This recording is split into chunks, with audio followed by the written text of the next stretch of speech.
পৃথিবীতে মানুষ আছে 800 কোটি, মুসলমান আছে মাত্র 200 কোটি। বাদ বাকি 600 কোটি মানুষ আল্লাহকে আল্লাহ বলে মানে না। শুনে রাখবেন এবং বুঝে রাখবেন, এই 600 কোটি মানুষের ভিতরে অনেক বড় প্রিন্সিপাল আছে, চ্যান্সেলর আছে, ডক্টর আছে, চিকিৎসা বিজ্ঞানে যারা নোবেল অর্জন করেছে। এমনকি করোনা মহামারী আসলো সারা পৃথিবীতে। এই করোনা মহামারীর টিকা আবিষ্কার করার জন্য চিকিৎসা বিজ্ঞানীরা হুমড়ি খেয়ে পড়লেন। দীর্ঘ 6 মাস পরিশ্রম করে, গবেষণা করে, মেধা খাটিয়ে তারা করোনার টিকা আবিষ্কার করলেন। একটা বিষয় দেখেন তো, পৃথিবীতে একটা নতুন রোগের আবির্ভাব হলো, একেবারে নতুন রোগ যা কখনো পৃথিবীতে ছিল না। এই নতুন রোগের টিকা, ওষুধ পর্যন্ত তারা আবিষ্কার করে ফেলল। কিন্তু এত বড় বড় বিজ্ঞানীরা তাদের মেধা দিয়ে আল্লাহকে শনাক্ত করতে পারে, এটা হলো তাদের জীবনের সবচেয়ে বড় ব্যর্থতা। বৈজ্ঞানিক দৃষ্টিকোণ থেকে নতুন নতুন আবিষ্কার, দেখেন এই লাইট জ্বলতেছে, এটা তাদের আবিষ্কার। এই যে শক্তিটা তারা আবিষ্কার করলো, এই যে মাইকে কথা বলতেছে, এটা তাদের আবিষ্কার। আমি কথা বলতেছি একা, কিন্তু মাইকের ইউনিটের মাধ্যমে সারা এলাকায় ছড়িয়ে পড়ল। এই মোবাইল, আপনি এখান থেকে আমেরিকা কথা বলতেছেন, সেকেন্ডে লক্ষ লক্ষ মাইল, হাজার হাজার মাইল আপনার কথা পাস হচ্ছে। বিজ্ঞান এত কিছু আবিষ্কার করলো, কিন্তু তারা আল্লাহকে শনাক্ত করতে পারল না। আপনার আমার মতো নাসিদ আর নাফরমানকে আল্লাহ ইমানের দৌলত দিয়ে, রাসূল করিমের গোলাম বানাইয়া, तमाम সৃষ্টির ভিতরে সর্বশ্রেষ্ঠ নবী তিনার উম্মত বানাইয়া আল্লাহ আপনাকে আমাকে ধন্য বানাই দিয়েছে। কথা কোন ঠিক কিনা? আল্লাহ দয়া করছে আপনাকে। আল্লাহ দয়া না করলে আপনি আল্লাহ শনাক্ত করতে পারতেন না। এই ইমানের দৌলত আপনার নসিব হইতে না। প্রশ্ন রাখবেন মুফতি, ইমানের দৌলত থাকলে কি আর না থাকলে কি? আপনাদেরকে একটা কোরআন শরীফ থেকে তাফসীর শুনুন। আল্লাহ কোরআনের এক আয়াতে বলেছেন, ইন্নাল্লাযীনা কাফারু মিন আহলিল কিতাবি ওয়াল মুশরিকিনা ফী নারি জাহান্নাম ফী নারি জাহান্নাম খালিদিনা ফীহা। কথাটা বুঝবেন। ইন্নাল্লাযীনা কাফারু, নিশ্চয় যারা আল্লাহকে অস্বীকার করছে, আখিরাতকে অস্বীকার করছে, পরকালকে অস্বীকার করছে, ফেরেশতাকে অস্বীকার করছে, আল্লাহর আইনকে অস্বীকার করছে, নবী রাসূলদেরকে অস্বীকার করছে। মিন আহলিল কিতাব, এবং আহলে কিতাব খ্রিস্টান, ইয়াহুদ, আল মুশরিকিন,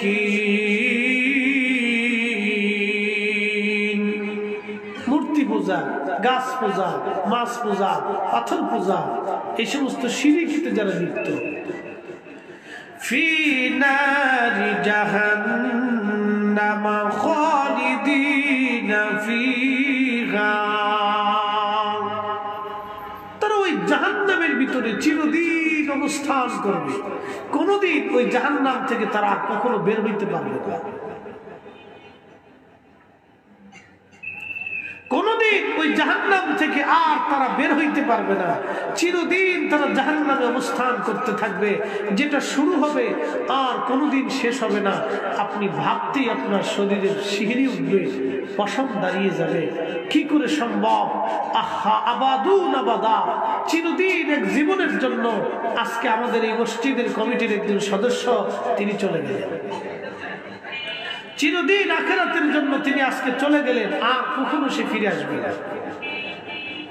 আগামী দিন আমাদের পালা, আগামী মুহূর্তটা আমাদের পালা, আগামী সময়টা আমাদের পালা, আগামী মুহূর্তটা আমাদের জন্য পালা হয়ে আসতেছে। প্রিয় চম্পকনগরবাসী, কুমিল্লাবাসী, খুবই মনোযোগ দিয়ে কথাগুলি শুনবেন। এরপরে আল্লাহ পাক আরেকটা সুসংবাদ আমাদেরকে দিয়ে বলেন, ইন্নাল্লাযীনা আমানু ওয়া আমিলুস সালিহাতি উলাইকা হুম খায়রুল বারিয়া। নিশ্চয় ইমানে আমলে, অ্যাটেনশন, ইমানে আমলে, ইমানে আমলে যারা পাকা হয়ে কবরে চলে যাবে, আমার মালিক আমার আল্লাহ বলতেছেন, জাযাউহুম ইনদা রাব্বিহিম জান্নাতু আদনিন তাজরি মিন তাহতিহাল আনহার।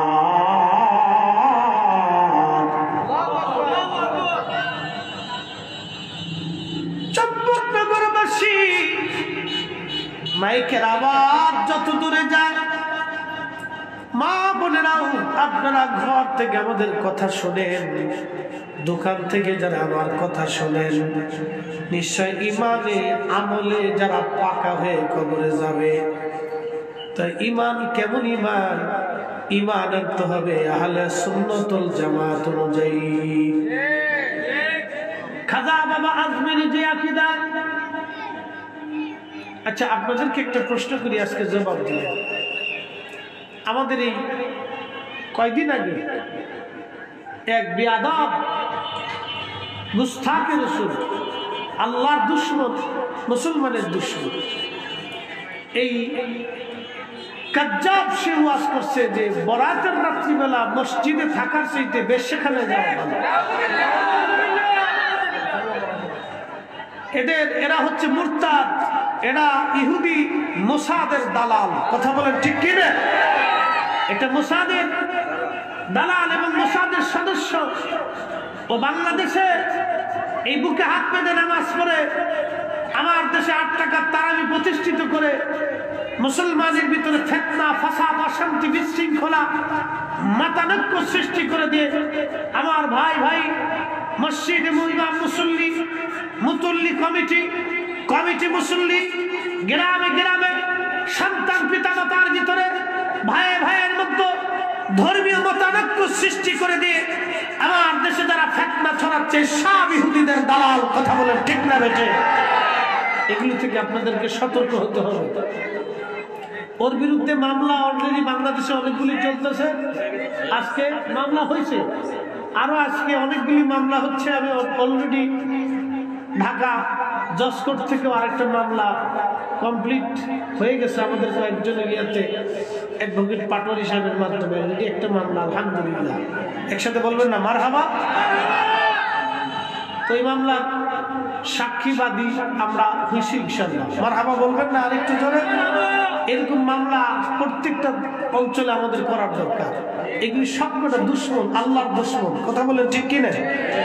যারা আল্লাহর ইবাদতকে এই পতিতালের সাথে তুলনা করতে পারে সে কখনো মানুষ হইতে পারে না। মুসলমান তো আরো ফলের কথা, তো মানুষই না। আজ পর্যন্ত কোন হিন্দু এই ধরনের বাজে কথা বলে না। কি কথা বলেন না কেন? ঠিক কিনা? কোন হিন্দু এই ধরনের বাজে কথা কোনোদিন বলে না। তার হিন্দুদের সাথে আমাদের ধর্মীয় মত পার্থক্য আছে, কিন্তু কোন হিন্দু এত ধরনের নোংরা পোষা কথা কোনোদিন বলতে পারে না। যে পোষা কথা এই নিকৃষ্ট কীট জানোয়ার বলছে, আমরা মনে করি ওর জন্মটাও এরকম পতিতলে, আতারে পাতারে, জোর জঙ্গলে, হোটেলে পার্কের বেঞ্চেই হয়েছে। কথা বলে ঠিক কিনা? না হলে এত বড় মহিমান্বিত আপনি এত বাজে কথা কে বলতে পারে? হযরত আল্লামা ইমাম ফাকিয়ানি আখবারে মক্কার ভিতরে 1200 বছর আগে তিনি লিখতেছেন, আমাদের জমানাতে যখন লাইলাতুন নিসফ এবং শাবান আসতো, শাবানের 14 তারিখ রাত আসতো, খারাজু ইলা বাইতুল্লাহিল হারাম, আমরা হারাম শরীফে একত্রিত হতাম, কাবা শরীফে যাইতাম। কাবা শরীফে যাইও সাল্লুনা নামাজ আদায় করতাম, ইয়াখতিবুনাল কুরআন, কুরআন খতম দিতাম, ইয়াদউন, আমরা দোয়া করতাম।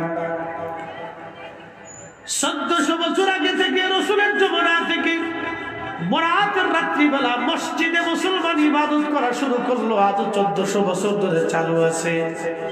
এই ইবাদতটাকে যারা পতিতলের বেশ্যাখানার সাথে তুলনা দেয়, ওদেরকে জুতা দিয়ে বাইরে আমাদের সমাজ থেকে তাড়াইতে হবে। কথা বলেন ঠিক কিনা?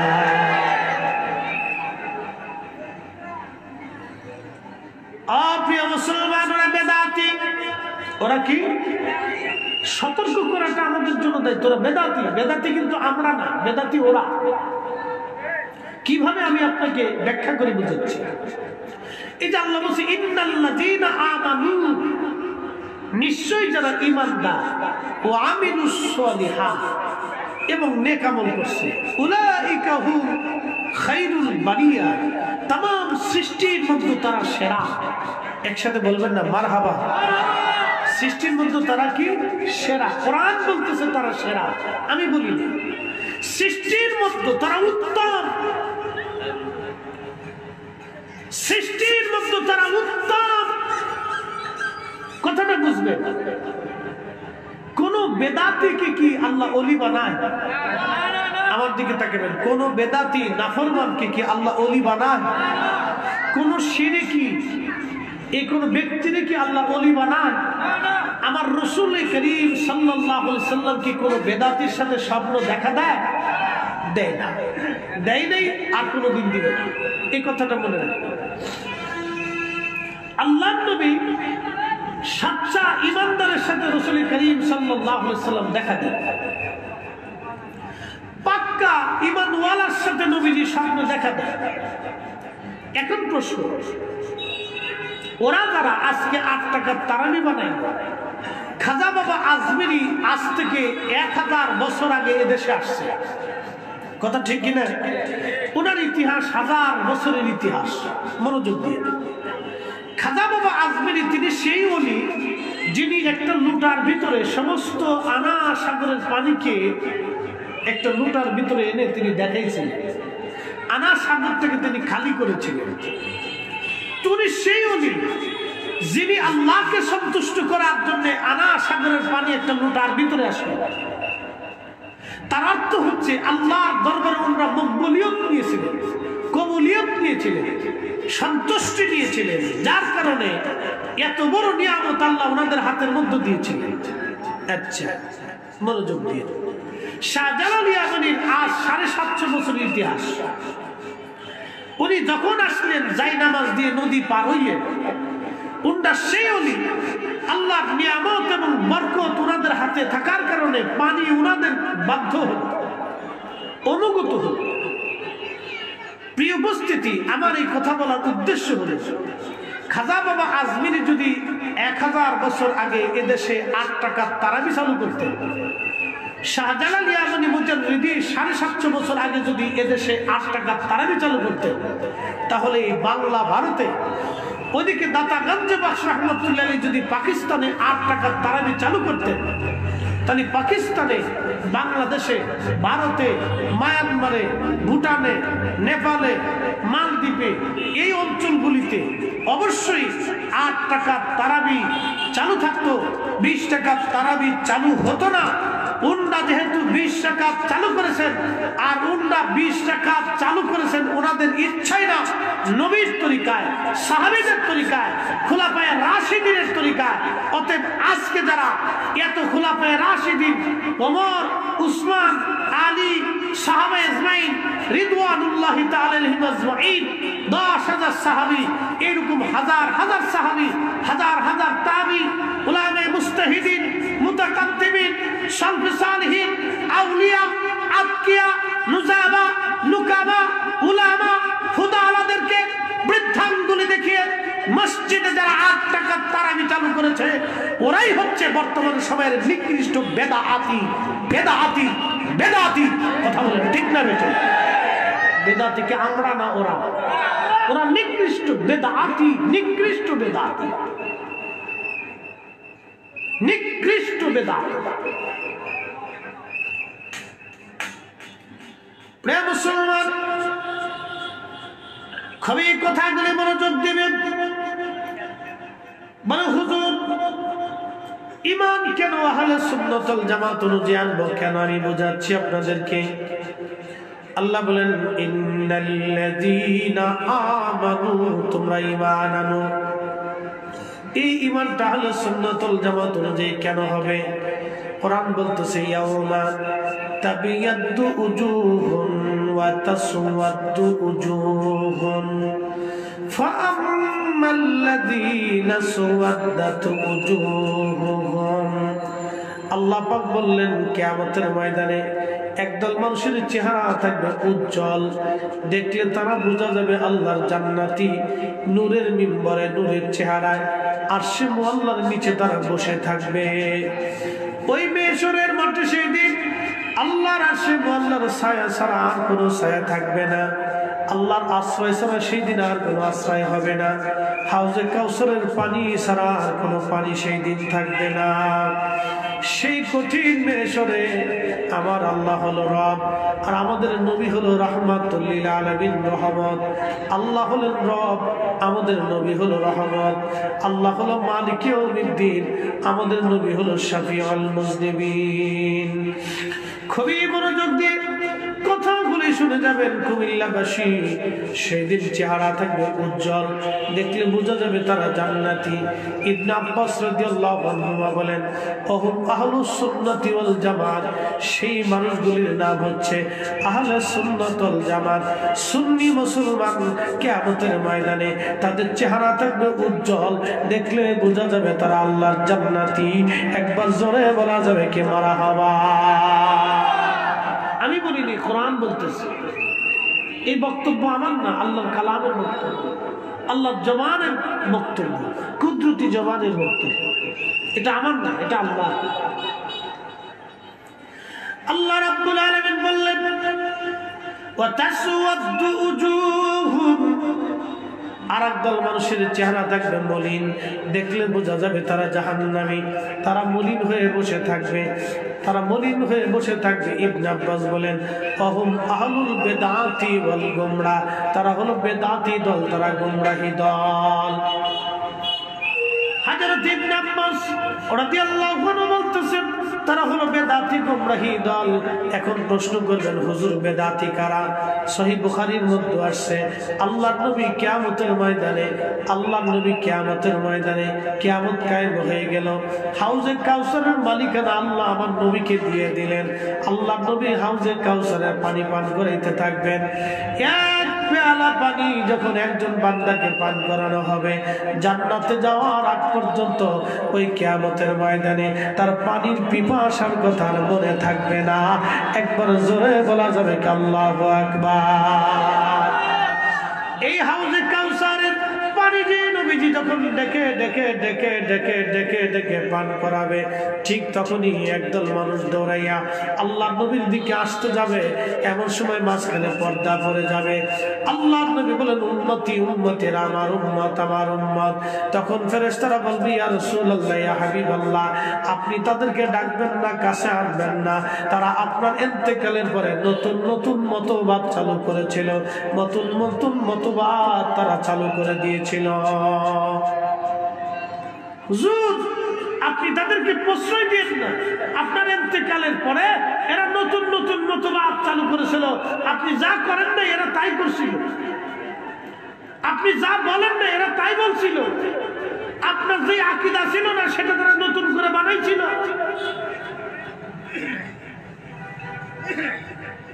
এখন আপনাদেরকে প্রশ্ন করি, একটা নিকৃষ্ট বেদাতের উদাহরণ একটা দিয়ে করে বুঝবেন। হযরত ওমর রাদিয়াল্লাহু আনহু কার ছাত্র? নবীজির ছাত্র। কথা ঠিক কিনা? সাহাবীরা কার ছাত্র? আল্লাহ রাসূলের ছাত্র। আর আল্লাহ কার ছাত্র? নবীজি কার ছাত্র? আল্লাহর ছাত্র। আল্লাহর ছাত্র নবী, নবীজির ছাত্র সাহাবীরা। একসাথে বলবেন না মারহাবা? তাহলে আপনি একটু চিন্তা করেন তো, উস্তাদ কেমন দামি আর ছাত্র কেমন দামি। নবীজি যদি 8 টাকা তারাবির নামাজ পছন্দ করতেন, তাহলে 10,000 সাহাবী জীবনেও কোনোদিন 20 টাকার তারাবি চালু করতেন। কত বড় ধোঁকাবাজ হইলে তাহাজ্জুদ নামাজের হাদিসকে তারাবির সংক্রান্ত আলোচনার ভিতরে ঢুকে দিয়া এই উম্মতকে আজকে জাহান্নামের রাস্তা দেখাইয়া নিকৃষ্ট বেদাতি বানাই দিছে। তাহলে বেদাতি কি আমরা না হেরা? কথা বলতে হবে, আমরা না হেরা? এই বুঝে দেওয়াটা জরুরি। হাউজে কাউসারের পানি তো আপনি খাবেন, কিয়ামতের ময়দানে তো আল্লাহর সামনে দাঁড়াবেন, নাকি দাঁড়াবেন না? অবশ্যই তো দাঁড়াইতে হবে। হাসরের মাঠে এখানে বাসি বয়েন না,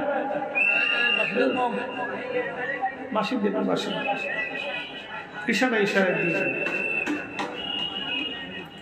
একটু দূরে শুয়ে পড়েন। আল্লাহুম্মা সাল্লি আলা মাওলানা মুহাম্মাদ ওয়া আলা আলি সাইয়্যিদিনা মাওলানা মুহাম্মদ।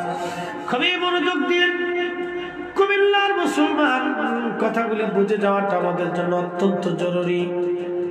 তাহলে কিয়ামতের ময়দানে এই সমস্ত নিকৃষ্ট বেদাতি যারা ইসলামের মধ্যে নতুন নতুন মতবাদ চালু করে দিল, এই নতুন নতুন ফেরকা যারা চালু করে দিল, এই কিয়ামতের ময়দানে আল্লাহর নবীর সামনে তারা আসামি হয়ে দাঁড়ায় যাবে।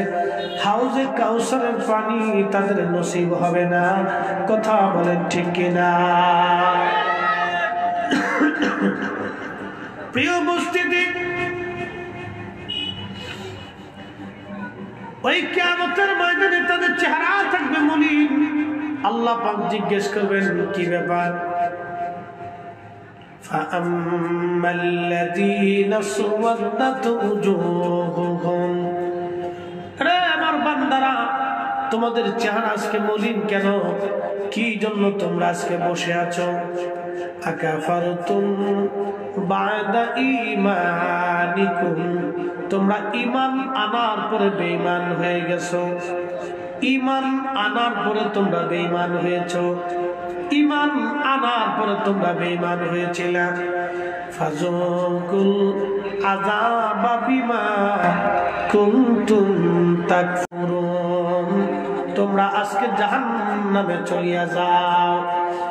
আজকে আর জান্নাতে তোমাদের কোনো জায়গা হবে না, তোমরা জাহান্নামে চলে যাও। তোমরা ঈমান আনার পরে বেঈমান হয়েছিলা। এই যারা 8 টাকার তারাবি আজকে বানাই দিল, আপনি একটু চিন্তা পরিসংখ্যান আপনাকে বুঝাই দিয়ে যাই। 8 টাকার তারাবি বানাইলো, 12 রাকাত তারাবি চুরি হয়ে গেল। মনোযোগ দিয়ে আপনারা 12 রাকাত নামাজ প্রত্যেক রাত্রিবেলা মাহে রমজান থেকে চলে গেল। তাহলে 30 রমজানে কয়টা তারাবি গেল? 30টা তারাবি 12 রাকাত করে যদি আপনি হিসাব করেন, 3 12 36, 360 টাকা। 360 টাকার নামাজ তাদের চলে গেল। কিয়ামত পর্যন্ত যদি আপনি আর কাঁদেন, বলেন এই 360 টাকার নামাজ আর কোনোদিন আপনি ফিরে পাবেন? কথা বলেন, পাওয়া যাবে? তাহলে আপনার জীবনে একবারে সর্বনাশ করে দিছে। এমন সর্বনাশ করে দিছে যে সর্বনাশের খেসারত আপনি আর কোনোদিন উঠাইতে পারবেন না।